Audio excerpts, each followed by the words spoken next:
Welcome to the Fourth Down Experience, the podcast devoted to special teams. Your host of the Fourth Down Experience, former pro free agent, 9-year professional kicking coach out of the Midwest, Coach Chris Husby. Alongside Coach Chris Husby is a former 2-time Arena Bowl champ, 9-year pro kicking coach, repping the South, Coach Brian Jackson.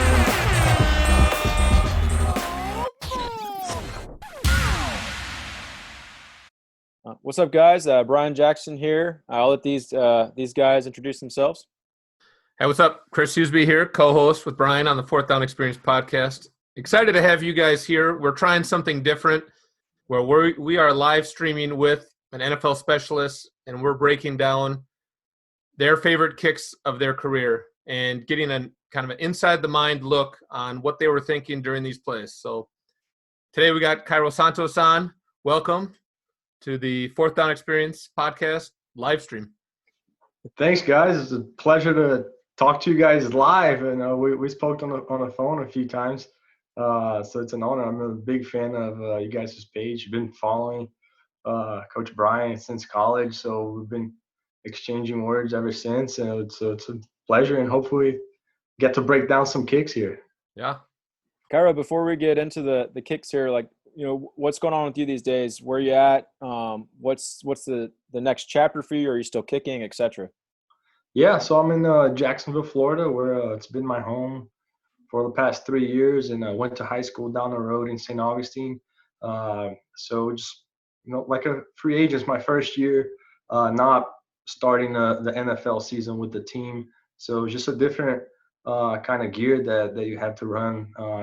Typically we'll be, aside from this pandemic that we're in, you would be starting OTAs right about now and kind of getting workouts with the new teammates. So just being as a free agent, getting ready for a workout here that can pop up anytime, just kind of have to stay ready mentally and physically, doing the sort of the more of a off-season routine that I normally do in the summer when we get a month off from OTAs going into training camp.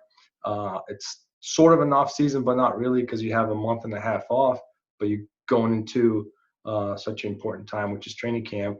And I'm kind of taking it as like now and just staying ready because a workout could come anytime. So definitely want to get back into it. Just strange to be in this side of it, but looking forward to the process. I'm just curious, since NFL teams really can't meet in person and you're trying to prepare for potential tryout, or do you try to create film, like Uncut Film, send it to your agent and he sends it out? Like, how do you sort of showcase yourself in the off season, or is there a way to do it? Yeah, that's sort of a territory that I haven't been in, that we haven't really needed. A few times in my career when I was released by a team and kind of wanted a team was calling to see how I was physically because of the injuries that I've had, we sent film of my latest workout with the date and uncut film, and they could see, okay, like he's hitting the ball good, let's get him in the facility and see it in person. So that's happened before, but now I'm not really putting a film together yet, but that could be part of the process, with, especially like you said, we can't go in and work out NFL facilities right now. So it's definitely, I think, a time that all the free agents are just on pause, just waiting to see when this thing can get back to normal. Yeah. Right. Well, let's lead right into the kicks here. So Cairo, before we play it, maybe just kind of talk about this game. If there was any stakes in the line, or if it was just a generic game or a rivalry game, what's so special about this particular game that you picked? Yeah, so I think this is my my number one favorite kick in the NFL. It's an iconic kick, for the Chiefs fans. I'm sure they remember that. I believe it was a Sunday night. It was either I guess if it was NBC, it would have been Sunday. But it was obviously a division game against the Broncos at their place, and the game went into overtime. And this is the game winner here. You see the time, the clock is at 5 seconds. It's stopped at 5 seconds, so it's not winding down. But it's the last play of the game. And I remember how it started. McManus and I traded a couple kicks. He made one, so I had a 38-yarder to tie the game. That probably felt more pressure than this one, because if you missed that one, the game's over. And I knew that one, worst it could do is tie, which is kind of weird for everyone. But that one I thought was more pressure. And then they got the ball. McManus tried like a 63-yarder that went just left. And so we got the ball in good position. I think completed a pass to Kelsey right in the middle and drove down and set up for that 34-yarder.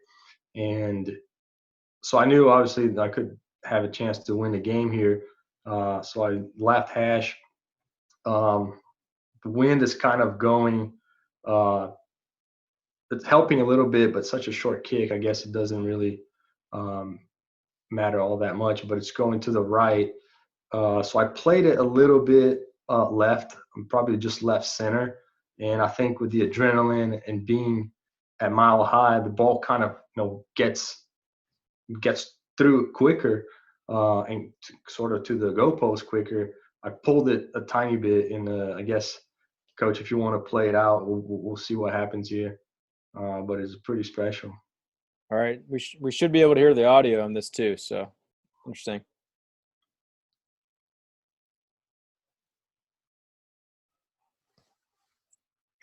Yeah, so it's pretty crazy that hit the left upright and he went all the way across just inside the right one.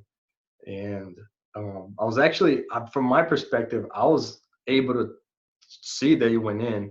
It's kind of the ball passing behind the post, but I couldn't see the referee's reaction. So it's kind of it's a pause for everyone. And I actually have a great picture that I have right here behind me. Let's see it. It's I guess I can't really zoom out. Oh, that's the play right there, huh? Yeah, that's it. I see that the kick went in and kind of celebrate, but Dustin the whole kind of, because he's even lower than I am. He couldn't really see the referees, so he thought I missed it.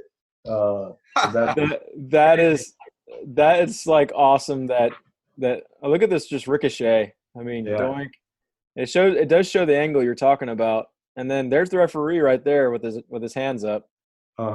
Right here. But so Colquitt, obviously from his angle, he's on the ground. He can't see the refs, so that's interesting.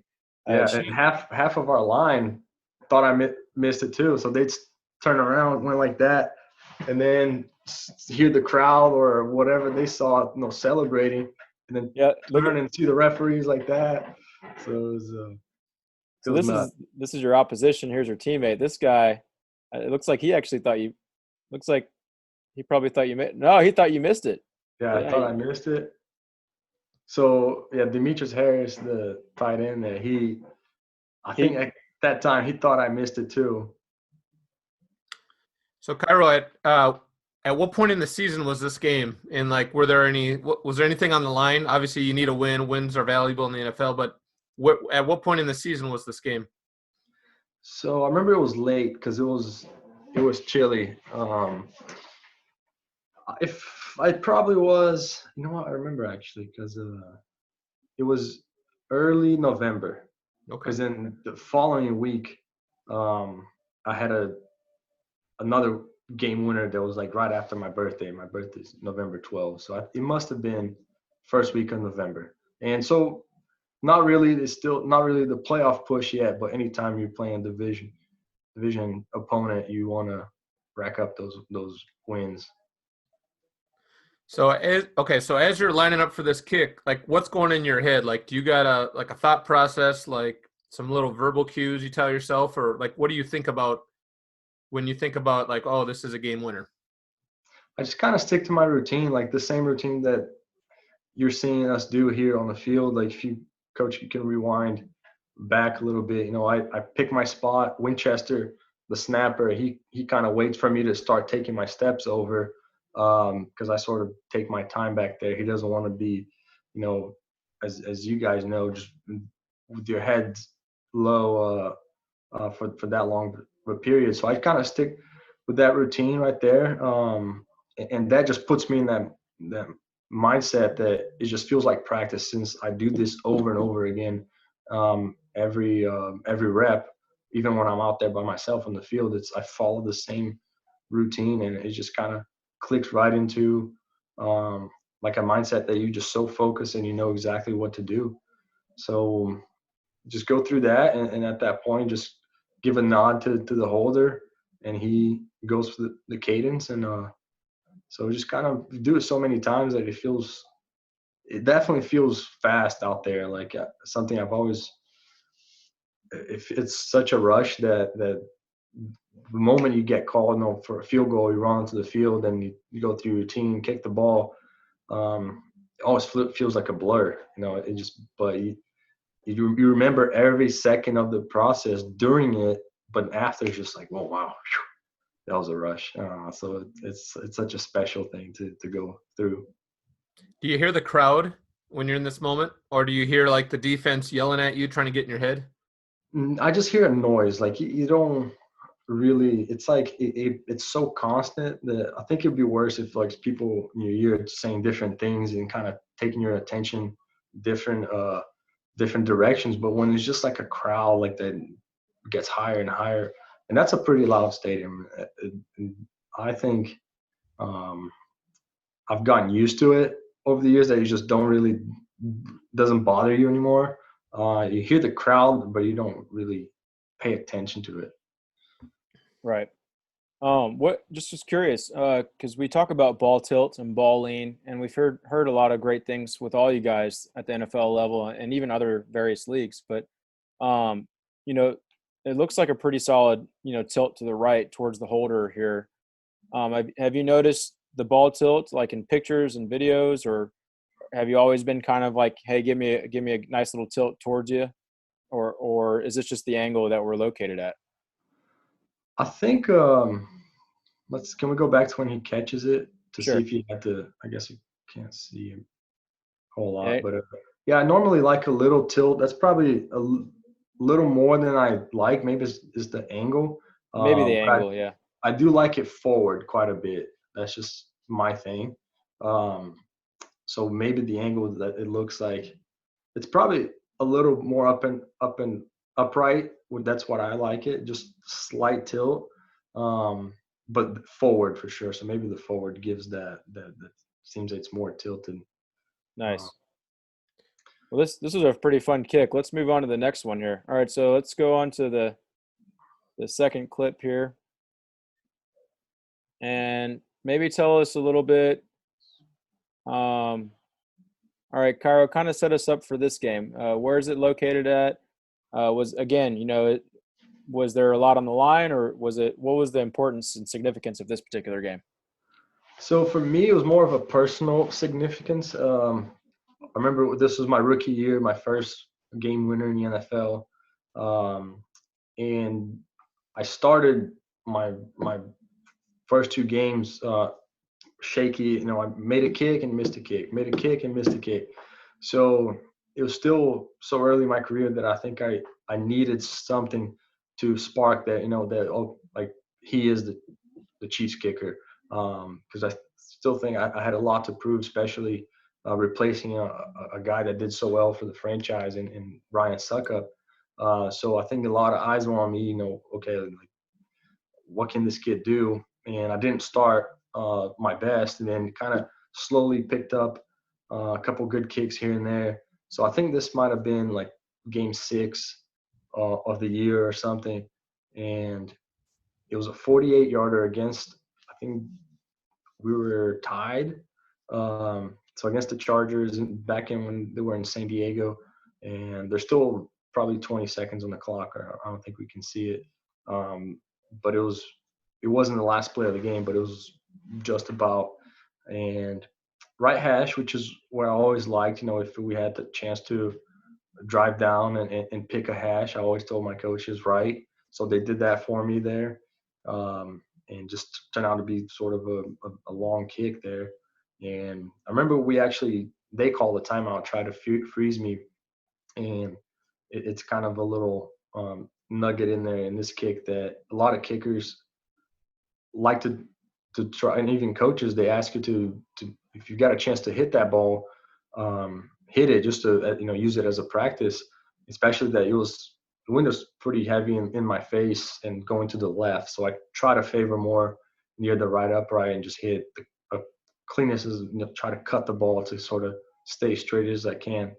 But how it all turned out, it was I think the ref blew the whistle pretty early, and then James snapped the ball, and I decided not to kick because I felt it would have been so blatant, that we're trying to get a practice kick in. Sometimes it's like you want to get those in right at the whistle or something. And so I didn't kick, and then Coach Tobe was like, man, come on, like kick it, like use it as a practice. And I remember I just felt so confident. It was like, like the mindset that I went into that kick, I didn't want to see it another kick. It was just like, I know exactly what I need to do. And I probably caught a little bit more on my toe than I wanted. So it kind of started right, but the wind kind of helped it back in, and it went in exactly where I wanted it to go in that right center. So kick that helped me kind of it propelled my rookie season, and I finished having a good year and kind of became the Chiefs kicker after that kick. Nice. So obviously a big kick to kind of just prove herself as a young guy, and 48 yards, still no gimme. Mm-hmm. And as Colquitt said here, or even not Colquitt, but the gentleman that did this video on you, and actually Colquitt did say that you tend to draw a little bit right to left action. So let's run it through.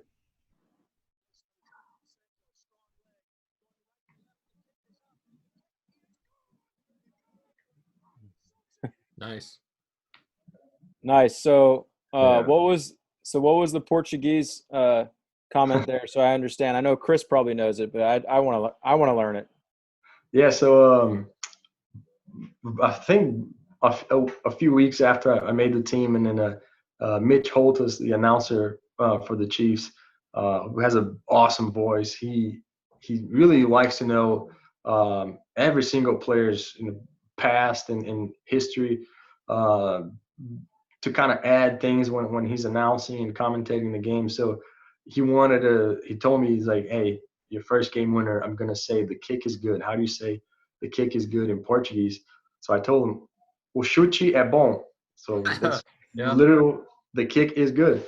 And then it kind of came, it's funny because I got on Twitter after the game, and people were saying, like, the announcer did he just say something in a different language? Because I don't know what he was trying to say. And then people in Brazil were like freaking out that he said something that sounded like the kick is good in Portuguese. Yeah, let's hear it again. Yeah. That's awesome that's awesome that he cares enough to get to know the players, and tries to pull in the cultural elements to try to enhance the moment. So that's real cool to hear that. Hey, Cairo, talk about your block team here, your protection team here. I mean, they really did a nice job. Yeah, they came after. They see that on the left side they came pretty good at 72. Eric Fisher, San Diego always had a really good unit, and man, but that's solid right there. The guys lock in pretty quick, and as long as you get the ball up, I trust that they're not going to get too much depth from the middle. That if I just get the ball up, and I shouldn't worry about it. So pretty solid. And you see the guys, you see 87 on the right, not really in play to try to block, but still finishing the play. Him and 61, I think it was Mitch Morse. It's like, what are these DBs doing trying to jump like this early? I mean, that's kind of funny seeing both guys in the end here try to jump. Maybe he was thinking Travis was going to be a little lower and try to jump off his arm, but I think Travis caught on really quick and gave him a little poke there. You see guy on the left side doing it too with the dreads. He's trying to jump off the arms. These guys did a really good job with their inside out protect, and this guy even did a good job forming this C right here. I mean, this is great. Yeah, that's solid right there. It's nice, easy steps and just super foot to ball. Look at that leg lock on your end and keeping the eyes down at contact and letting your leg and hip do the work. Yeah, I try to kind of stay, I think, as straight as I could, just trying to hit the cleanest ball and cut it a little bit, just to kind of spin it more and have it fly straighter, because I was worried, me being more of a drawer, that the left wind would take it. So I try to kind of emphasize that. So I probably stood more upright than I wanted, but the results, all that matters. So that was a beautiful kick. Yeah. All right, so in this last clip, what I want to do is I want to just play the reactions of the two coaches here first, just for fun.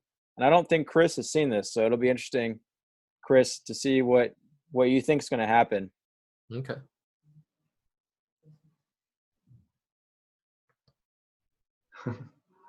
So what do you think happened, Chris? Probably a fake, I would guess. I don't know that. I mean, they're both on the same team and they give a different reaction. So I'm going to guess a fake play. All right, let's watch it.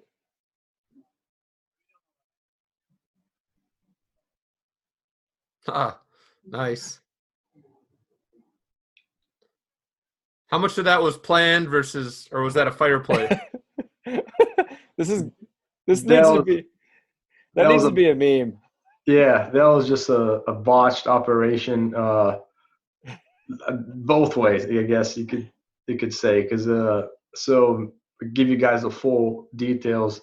It was a 39-yarder that I made, and this was like fourth quarter. We're probably had 4 minutes left against the Raiders, and late in the season, winning by a touchdown.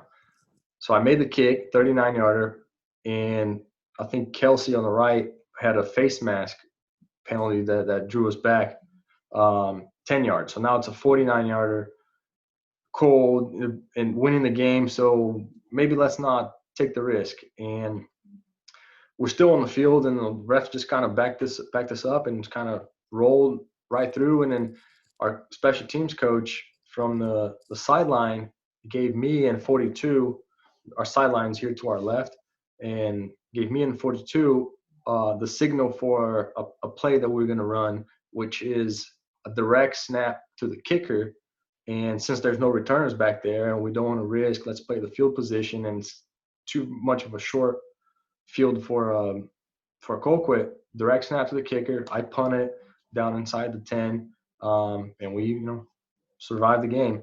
So, but it's kind of like that that telephone game that you play as a kid. That I forgot the names. It's like you tell somebody a phrase and then you pass it on to everyone, and then the last person never really gets it. I think that's what 42 passed it to the first guy, that's the second guy, and it didn't get to the snapper. So James snapped like it was a field goal. Me and Dustin knew about it, and so he snapped it like a field goal. I'm over here. You can see me looking at James, waiting for the ball, but then I see it going to Dustin, the holder, and so I kind of paused and freaked out, like, oh my God, what is he gonna do? And Dustin he was quick to realize, I got the ball, Cairo, kick it. But I didn't know if I should kick it because we're late. So I just stopped, and then I see two monsters coming at Dustin, and I didn't know if he was going to call fire. So he just flipped it to me, got tackled. I had, I think, a very good QB awareness in the pocket there to Nice. realize that in that fire call, my wing is going to roll out, which is the fullback, number 42. I completed my first NFL pass, 100% completion rate right there for 3 yards. He rolls, gets 3 yards, and we fall short of the first down. So that was a bummer there, but such a chaotic moment that not many kickers get to complete a pass and still survive and not lose the game. So I was something that I'll always remember. And the big gloves, you can see when it's cold like that in Kansas City, I always wear gloves that could probably fit 2 of my hands in there. Is this a D lineman or a linebacker? What position player is this? What number is he? Looks like 90 something. 31. 31. That looks like a linebacker, huh? Or maybe a strong safety or something. Yeah, but oh my gosh, he looks pretty big. So Cairo, without divulging exactly what was said, what's the first thing the coach what's the feeling when you get off the sideline or onto the sideline and they talk to you about what happened? Yeah, I guess the first thing is like, what happened? And Dustin and I both go to James, and it's like, did you hear the call? And he's like, no, what call? And so we're gonna run the play that I punt the ball, and he's like, no, I never heard anything, so I just snapped like a field goal. So special teams coach knew exactly. I mean, he understood. I mean, there's one thing I think is if everybody gets the call from the sideline and you go on the huddle and then you go on and execute it, that we had probably 10 seconds from the time I make a field goal, we get the penalty and realize that now we got to come up with another execution of another plan. And just in that time, half of the team didn't get the call, so it's understandable, and we didn't really get in trouble. Yeah. Well, that was fun. I mean, we definitely would love to do this again, maybe in a couple more months if there's a few other clips that you want to do, maybe even pull out some Tulane footage. It would be cool to do this every once in a while. And obviously we hope that everything goes well on your end and your family with COVID-19. And we can't wait to see, where you're playing at, whether it's a stadium with no fans or social distancing fans. We just hope that there's a season. We hope that you're kicking somewhere, because we always love watching you and we love following your journey, Cairo. Thank you very much. And it was an honor and pleasure to talk to you guys again. I wish you guys all the best, and I wish all the kickers that we're going to see this the best too, and stay safe. Keep working. You can always go on your own with not people around you and to a field and get better. When we're all going to come out of this, I think always learning a little bit about ourselves, right? Protecting our families or elderly. Sorry, my dog is going nuts right now. That's the Zoom life these days. I know, right? Come here. Oh, now you want. Sorry. That's all good. We're going to have to cut this for sure. Cool. Yeah. All right. Well, see you guys. Thanks for being on, Cairo. Obrigado, and good luck. Obrigado. Thanks, guys. Nice. All right, later. See ya. Thank you for listening to the Fourth Down Experience. Be sure to subscribe on iTunes. Follow us on Facebook, Twitter, and Instagram at Fourth Down Experience.